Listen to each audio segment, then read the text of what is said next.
La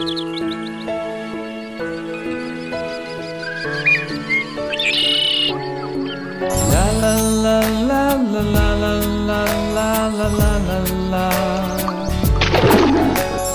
La la la la la la la la la la la. Wake the morning up, rise and shine. Wake up, brush up, dress up, running now. Wake the morning up, rise and shine.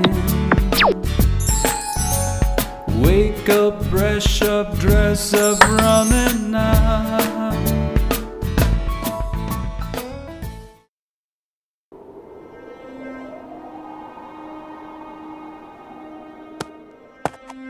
എന്ത് പറ്റി uncle?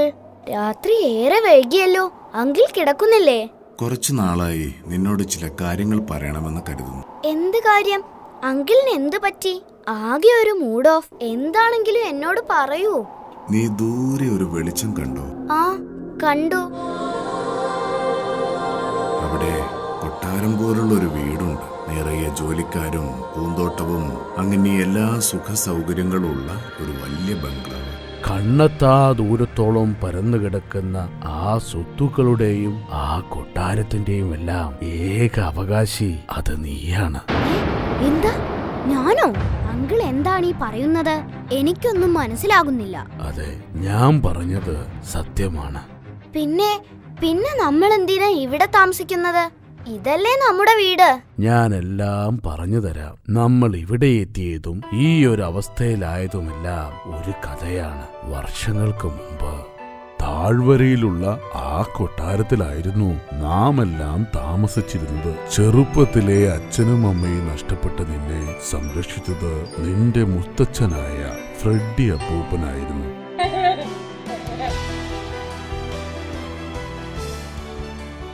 എന്നിട്ട് എന്തായി? അപ്പാ മുത്തച്ഛൻ ഇപ്പൊ എവിടെയാ? മുത്തശ്ശന് Charlie എന്ന ഒരു മാനേജർ ഉണ്ടായിരുന്നു.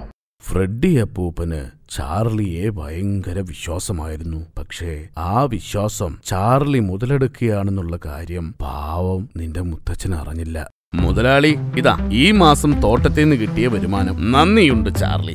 ചാർലി ഇല്ലായിരുന്നെങ്കിൽ ഈ കണ്ട സ്വത്തുക്കളെല്ലാം ഞാൻ ആരെ വിശ്വസിച്ചേൽപ്പിക്കുമായിരുന്നു? ഇത് എന്റെ വക ഇരിക്കട്ടെ. ഫ്രെഡി അപ്പൂപ്പന്റെ മുഴുവൻ സ്വത്തും കൈക്കലാക്കാൻ ചാർലി നിന്റെ മുത്തശ്ശനെ ഇല്ലാതാക്കാൻ പദ്ധതിയിട്ടു. അങ്ങനെ ഒരു കാർ ആക്സിഡന്റിന്റെ മറവിൽ ചാർലി അത് സാധിച്ചു.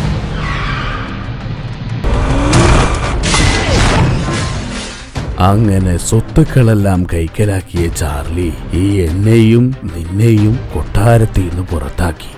അപ്പൊ എന്റെ ചങ്ങാതിമാരായ എമിയും ഗൂവും ബെങ്കുവും ഒക്കെ എങ്ങനെ നമ്മുടെ കൂടെയായി? അതൊരു വലിയ കഥയാ. അന്ന് അവിടുന്ന് നിന്നെയും കൊണ്ട് ഇറങ്ങിയ ഞാൻ അലഞ്ഞു തിരിഞ്ഞൊരു കാട്ടിലെത്തി. ഓ വയ്യ, നടന്നു നടന്നു തളർന്നു. ഇനി കുറച്ച് വിശ്രമിക്കാം. ഭക്ഷണം വല്ലതും കിട്ടുമെന്ന് നോക്കാം.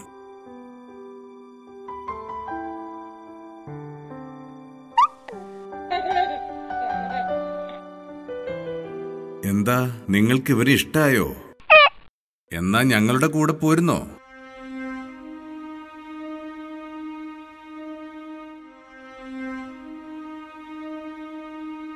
അന്ന് മുതലാ ഞങ്ങളെല്ലാം ഒന്നായത്.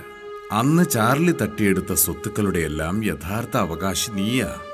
ഇനിയിപ്പോ എന്താ ചെയ്യാ? നീ എപ്പോഴും ചോദിക്കാറില്ലേ ഈ അടയാളത്തെ പറ്റി? ഇതിനു പിന്നിൽ ഒരു വലിയ രഹസ്യമുണ്ട്. രഹസ്യമോ? എന്ത് രഹസ്യം? നിന്റെ മുത്തശ്ശൻ ഫ്രെഡി അപ്പൂപ്പന്റെ കയ്യിലും ഇതുപോലൊരു അടയാളമുണ്ടായിരുന്നു. എല്ലാവരെയും സ്നേഹിക്കുകയും സഹായിക്കുകയും ചെയ്തിരുന്ന അദ്ദേഹത്തിന് തലമുറകളായി കൈമാറ്റം ചെയ്യപ്പെട്ട് കിട്ടിയ ഒരു മാന്ത്രിക തൊപ്പിയുണ്ടായിരുന്നു. പല പല മാന്ത്രിക ശക്തികളും ഉണ്ടായിരുന്ന ആ തൊപ്പി അദ്ദേഹത്തിന്റെ കാലശേഷം നിന്നെ ഏൽപ്പിക്കണമെന്നായിരുന്നു മുത്തശ്ശന്റെ ആഗ്രഹം. എന്നിട്ടാ തൊപ്പി എവിടെ? അതും ആ ദുഷ്ടൻ ചാർലി കൈക്കലാക്കിയോ? ഇല്ല, അതവിടുന്ന് അവസാനമായി പടിയിറങ്ങുമ്പോ ഞാനത് ഒരു തക്കത്തിലെടുത്ത് കയ്യിൽ വെച്ചിരുന്നു. സമയമാവുമ്പോ തരാമെന്ന് കരുതി ഞാനത് ഭദ്രമായി സൂക്ഷിച്ചു വെച്ചിട്ടുണ്ട്.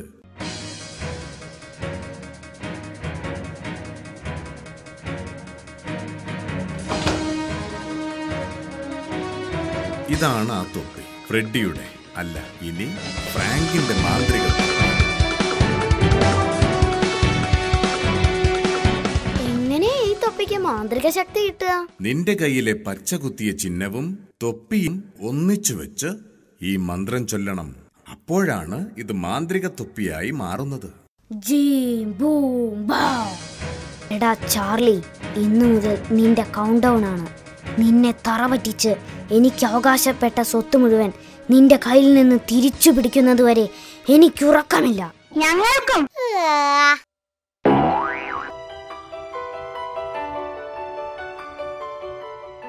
ഈ തൊപ്പി കയ്യിലുള്ളപ്പോൾ ഒരു ധൈര്യം തോന്നുന്നു. തൊപ്പി കയ്യിലല്ലോ, തലയിലല്ലേ? ഓ, ഇവനെ കൊണ്ട് നമുക്കിതിന്റെ മാന്ത്രിക ശക്തി ഒന്ന് പരീക്ഷിച്ചു നോക്കണ്ടേ? അതെ അതെ, എനിക്കും അതെ. ശരി ശരി, ഇതിന്റെ മാന്ത്രിക ശക്തി നല്ല കാര്യങ്ങൾക്ക് വേണ്ടി മാത്രമേ ഉപയോഗിക്കാവൂ എന്നുണ്ട്. മറിച്ചായാൽ ഈ തൊപ്പിയുടെ മാന്ത്രിക ശക്തി ഇല്ലാതാകും. അങ്ങനെയാണേ, എന്താ ഇപ്പൊ ചെയ്തു നോക്കുക? ഒരു നല്ല കാര്യമുണ്ട്, പരീക്ഷിക്കാൻ പറ്റിയ കാര്യമാ. ആണോ? എന്നാ പറ. അത് എന്റെ സൗന്ദര്യം കുറച്ചും കൂടി ഒന്ന് കൂട്ടാൻ ആവശ്യപ്പെട്ടാലോ? ഓ, ഇതാണോ ഇത്ര വലിയ ഐഡിയ? അതെന്താ? എടാ, നടക്കുന്ന കാര്യം വല്ലതും പറ. എന്നാ പിന്നെ ഞാനൊരു ഐഡിയ പറയട്ടെ. നമുക്ക് ആ കുന്നിൻ ചെരുവിലുള്ള മുത്തച്ഛൻ മരത്തിൽ എപ്പോഴും നല്ല രുചിയുള്ള പഴങ്ങൾ ഉണ്ടാവാൻ ആവശ്യപ്പെട്ടാലോ? അതെ, അതൊരു നല്ല കാര്യമാണ്. എല്ലാവർക്കും ഉപകാരമാവുകയും ചെയ്യും. ഓ, ഇതിപ്പോ അത്ര വലിയ ഐഡിയ ഒന്നുമല്ല. എനിക്കും തോന്നിയതാ, ഞാൻ പറഞ്ഞില്ലാന്നേ ഉള്ളൂ. എന്നാ ഞാനൊരു സത്യം പറയട്ടെ. ഓ, നീ ഒരു സംഭവമാണെന്നല്ലേ പറയാൻ പോകുന്നേ? അതിവിടെ എല്ലാവർക്കും അറിയാം, ഒരു മോശം സംഭവമാണെന്ന്. എന്തൊരു വലിയ കുന്ന്! ഓ, നടന്ന് നടന്ന് കാലി പൊടിയും. നമുക്ക് ആദ്യം ഈ കുന്നങ്ങിടിച്ച് നിരപ്പാക്കാൻ ആവശ്യപ്പെട്ടാലോ? അതും ഒരു നല്ല കാര്യമാണല്ലോ. നിന്നെ ഇവിടുന്ന് തള്ളി അങ്ങ് താഴേക്കിട്ടാലോ? അതാവും അതിലും നല്ല കാര്യം. വെറുതെ വളവളാന്ന് വാചകം അടിക്കാതെ മര്യാദയ്ക്ക് നടക്കാൻ നോക്കും. എന്തൊരു കൂറ്റൻ മരം! ഈ മരം കുഴിച്ചിടാൻ വേണ്ടി മാത്രം ഉണ്ടാക്കിയതാണോ ഈ കുന്ന്? എന്ത്? അല്ല, ഈ കുന്നിന്റെ മുകളിൽ ഈ മരം അല്ലാതെ വേറൊന്നും കാണുന്നില്ല, അതുകൊണ്ട് ചോദിച്ചതാ. ജീം ബൂം ബൗ. എന്തൊരു അത്ഭുതം! അതിശയം തന്നെ. Balm boom G. എന്ത് മന്ത്രമായത്? മന്ത്രം തിരിച്ചു ചൊല്ലിയ വന്ന പഴങ്ങൾ തിരിച്ചു പോവുമോ എന്ന് ടെസ്റ്റ് ചെയ്തതാ.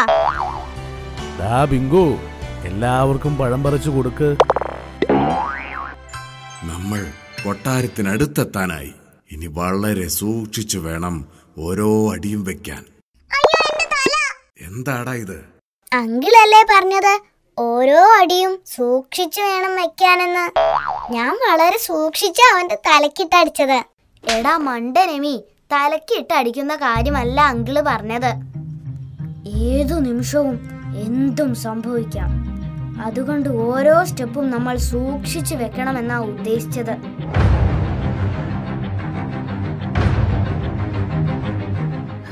ഒരു പടുകൂറ്റൻ ബ്ലങ്കാവ് തന്നെ. അയ്യേ, ബ്ലങ്കാവല്ല, ബ്ലങ്ക്ല, ബ്ലങ്ക്ല, ബങ്ക്ല. ഓ, നിങ്ങൾ ഇങ്ങനെ മണ്ടത്തരം വിളിച്ചു പറയാതെ അങ്കിള് പറയുന്നത് ശ്രദ്ധിക്കൂ. ഈ കൊട്ടാരത്തിൽ പകൽ സമയം കയറുന്നത് ബുദ്ധിയല്ല. നമുക്ക് ഇന്ന് രാത്രി ഇവിടെ കയറാം. അതിനു മുമ്പ് നമുക്കൊരു മാസ്റ്റർ പ്ലാൻ തയ്യാറാക്കണം. ഇതാണ് കൊട്ടാരത്തിന്റെ മെയിൻ ഗേറ്റ്. കൊട്ടാരത്തിന്റെ മെയിൻ ഗേറ്റോ? ഇത് അങ്കിളിന്റെ വടിയല്ലേ? നമ്മൾ ഈ മെയിൻ ഗേറ്റ് വഴി നേരെ കൊട്ടാരത്തിന്റെ അകത്തേക്ക് കയറാം.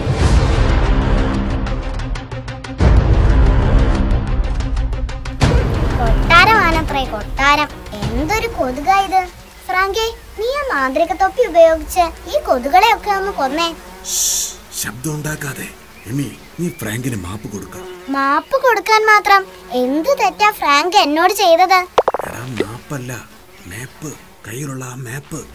ഓ, ആ കോപ്പ് അല്ല, മാപ്പ്. യെസ്, ഈ ഡോർ വഴി പോയാൽ ഒരു വരാന്തയുണ്ട്. അവിടെ ഇടത്തുനിന്ന് രണ്ടാമത്തെ മുറിയാണ് ചാർലിയുടേത്. മാപ്പ് പ്രകാരം ഇതാണ് ചാർലിയുടെ മുറി.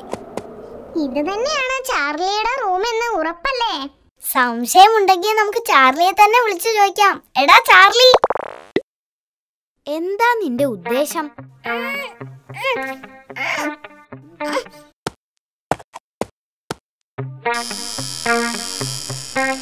Hello mister Charlie. അയ്യോ, ആരാ? എന്ത് വേണം?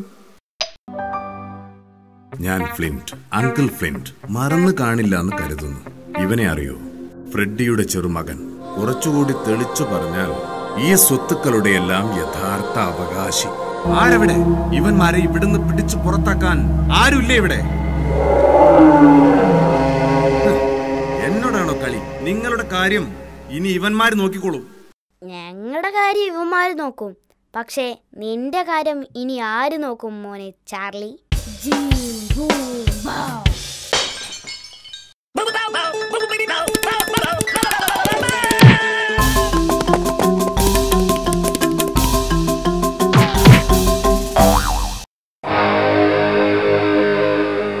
നിൽക്കടാ അവിടെ.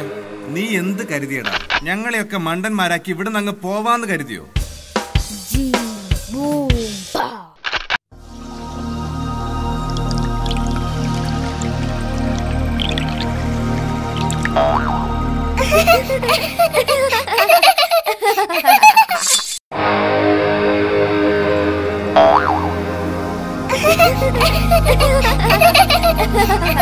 എനിക്കിതെന്ത് പറ്റി?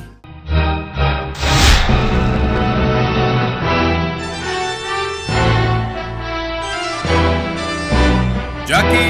Jackie! Jackie, catch them!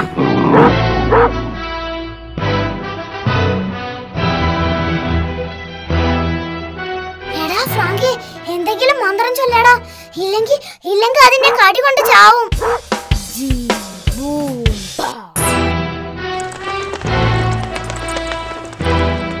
ഇതെന്താ ഇങ്ങനെ? ഞാൻ വല്ല സ്വപ്നവും കാണുകയാണോ? ഇവിടെ എന്തോ ഒരു പ്രേതബാധയുണ്ട്. പതുക്കെ മുങ്ങുന്നതാ ബുദ്ധി.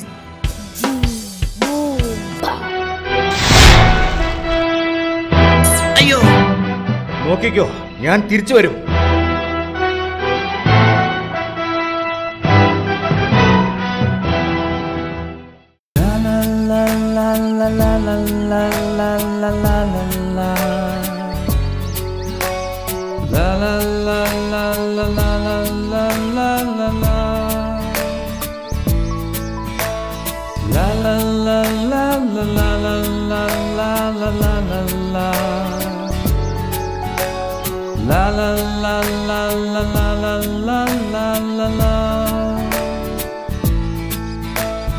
Wake the morning up, rise and shine.